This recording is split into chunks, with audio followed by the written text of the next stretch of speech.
দীপা,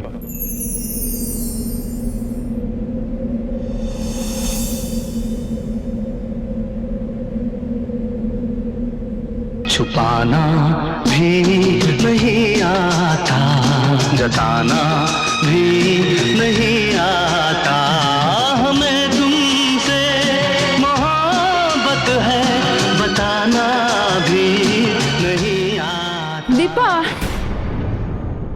ফুল এসে গেছে।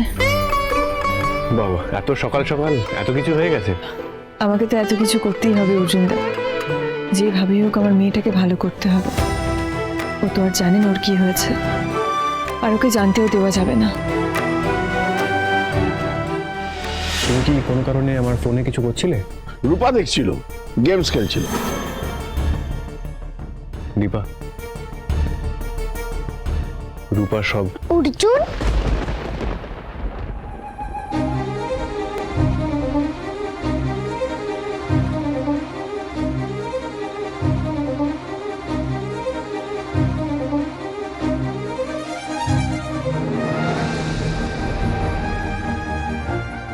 Good morning. Good morning Rupa madam. তুমি কি রূপাকে দেখতে এসেছো? Yes your highness. তাহলে তুমি রূপাকে একটু মর্নিং ওয়াক করতে নিয়ে চলো তো। এই এত সকালে? কেন, মর্নিং ওয়াক কি কেউ বিকেলে করে? কিন্তু এখন তুই এই অবস্থায়, না না কোথাও যেতে হবে না। রূপা অর্জুনের সাথে যাবে তো? অর্জুন আমাকে কোলে কোলে নিয়ে যাবে, তাই না অর্জুন? শিওর। কিন্তু এত সকালে মর্নিং ওয়াক? অর্জুনদা তুমি প্লিজ ওকে একটু বোঝাও তো। দীপা তুই এসবের মধ্যে আসিস না। রূপা ম্যাডাম কোলে করেই মর্নিং ওয়াকে যাবে, কি তাই তো? একদম। চলো তাহলে।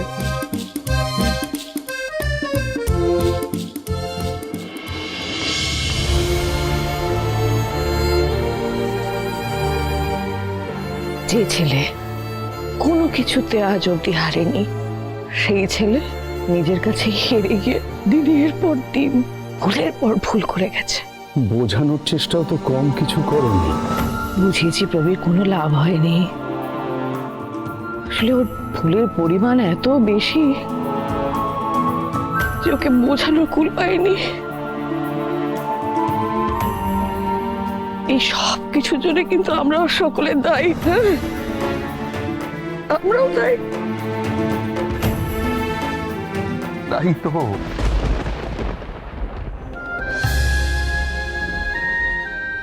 বাপ মা হিসেবে আমরা তো আমাদের দায়িত্ব এড়িয়ে যেতে পারি না।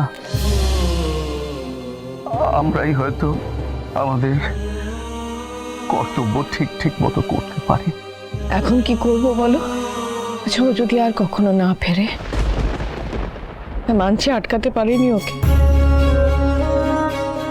তাই বলে কেউ আর কখনো ফিরবে না? তোমার মন কি বলছে প্রবীর? সময় দাও, ওকে সময় দিতে হবে। দেখো, বংশচনার আগুনে পুড়ে যদি নিজেকে শুদ্ধ করতে পারে, তাহলে আমার বড় ছেলে নিশ্চয়ই বাড়িতে ফিরে আসবে। আর আমাদের অপেক্ষা করতে হবে। লাবণ্য, আমি জানি সেই অপেক্ষা করাটা তোমার আমার পক্ষে সহজ নয়, কিন্তু আর কি করতে পারি আমরা?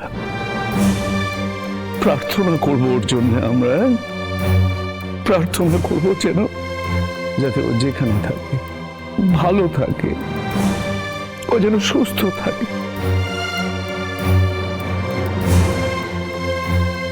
জয়, কোথায় যাচ্ছ তুমি এখন? কেন কেন মানে? মা জিজ্ঞেস করছে, উত্তর দিবি কেন? কি আবার?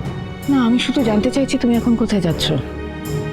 ভয় পেও না, আমি দাদার মতো হারিয়ে যাবো।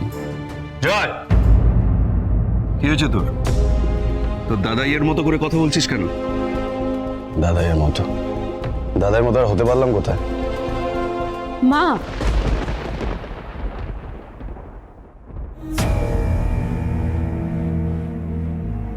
বলো, সরি আমি কি আপনাকে ইন্টারাপ্ট করলাম? না না, ওই বলো। বলছি তিস্তা এখনো বাড়ি ফেরেনি। কাকাইকে বলেছিল গ্রুপ স্টাডি করার জন্য একটা বন্ধুর বাড়িতে থাকবে। ফেরার কথা তো অনেকক্ষণ, কিন্তু এখনো ফেরেনি। সে কি? আমি তো এসবের কিছুই জানি না প্রবীর। আমি জানি বলছি ওই প্রতীককে ফোন করেছিল, এখন অনুজা বাড়িতে নেই, তুমি জানলে টেনশন করবে, তাই তোমাকে আর আলাদা করে কিছু জানায়নি। কেন জানাওনি? জানানো উচিত ছিল তোমার।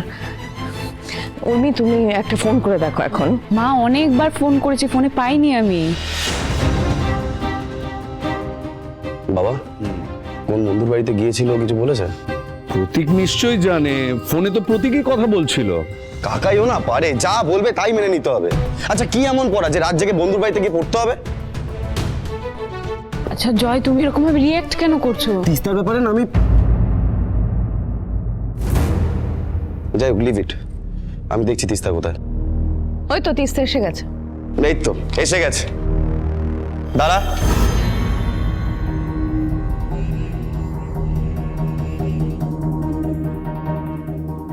কোথায় ছিলি তুই? কেন?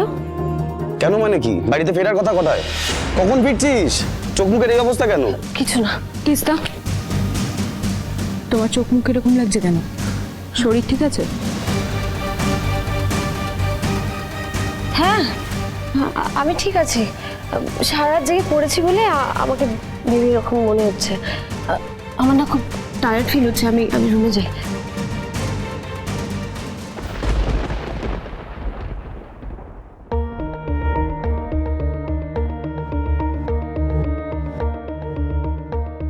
যাও রুমে যাও।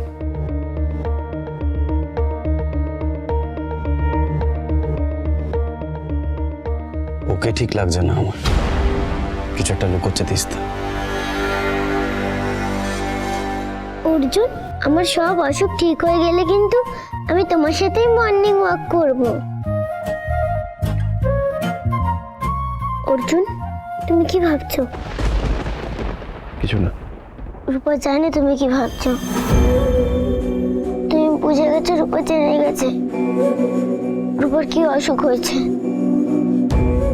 কি রূপা ঠিক বলছে তো অর্জুন?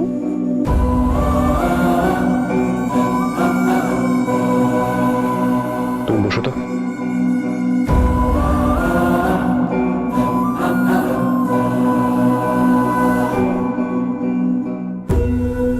কি দরকার ছিল রূপা সব জানতে যাওয়ার? অর্জুনের উপর ভরসা নেই? আছে তো, সেই জন্যই তো এরকম ভাবে বলছে। আমাকে প্রমিস করো, কি প্রমিস? আমাকে কোনোদিনও বলবে না, আমি সব জানি।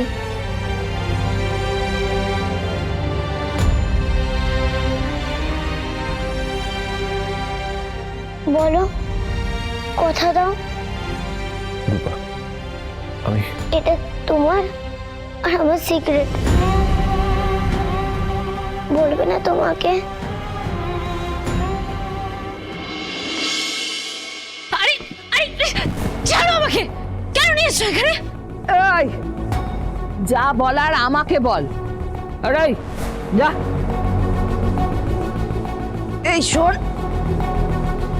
চম্পার শরীরটা না কদিন ধরে ভালো না। শুনলাম তুই নাকি ডাক্তার, একটু দেখে দে তো। ডিসকাস্টিং। আরে এই কি ভাবছিস? হ্যাঁ, কি হয়েছে আপনার বলুন? গায়ে হাতে পায়ে খুব ব্যথা, বুঝেছিস? জ্বর আছে? টেম্পারেচার চেক করেছেন? অত শত বুঝি না, শুধু বুঝি আমার গায়ে হাত পায়ে ব্যথা, ব্যাস। ঠিক আছে, আমি আপনাকে কটা মেডিসিন দিয়ে দিচ্ছি, সেগুলো খেলে আপনি ঠিক হয়ে যাবেন। আমি আসছি। এই বললাম না ওষুধ আমার লাগবে না, আমার এখনই সারাতে লাগবে। হ্যাঁ এক্স্যাক্টলি, সেটার জন্যই তো মেডিসিনগুলো দেওয়া। আমি বলে দেবো। হ্যাঁ এই বলছি না তোমার ওষুধ খাওয়ার সময় নেই, ওষুধ খাও, হজম করো। তার থেকে আয় তুই আমার গা হাত পাটা একটু টিপে দে তো। হোয়াট? ইম্পসিবল! আমি আপনার গা হাত পা টিপে দেবো? আপনি চেনেন আমি কে? আমি জাস্ট পারবো না। আমি পারবো না?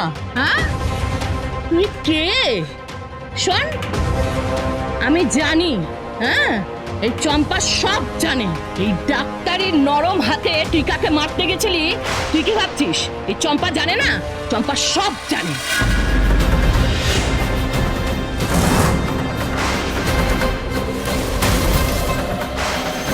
বেশি কথা বলিস না, বুঝেছিস?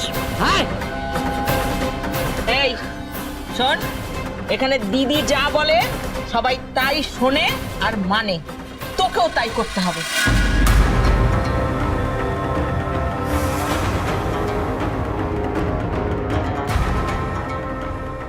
কি করতে হবে আমার বলো? না রে, তেমন কিছু না। এই সকাল বিকেল একটু গা হাত পা টিপে দিতে হবে। আর তাছাড়া আমি এই জেলে বেশি দিন নেই, বুঝলি? মুক্তি, আজাদি।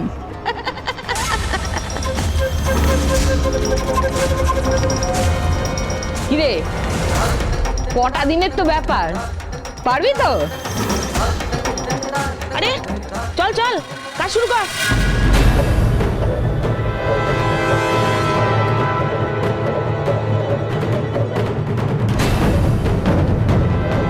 আমাকে এই সিচুয়েশনে রেখে সূর্য আর দীপা নিশ্চয়ই এখন এই স্টোরির হিরো হিরোইনের মতো ভালো আছে, কিন্তু মিশকাকে ওরা এখনো চেনেনি।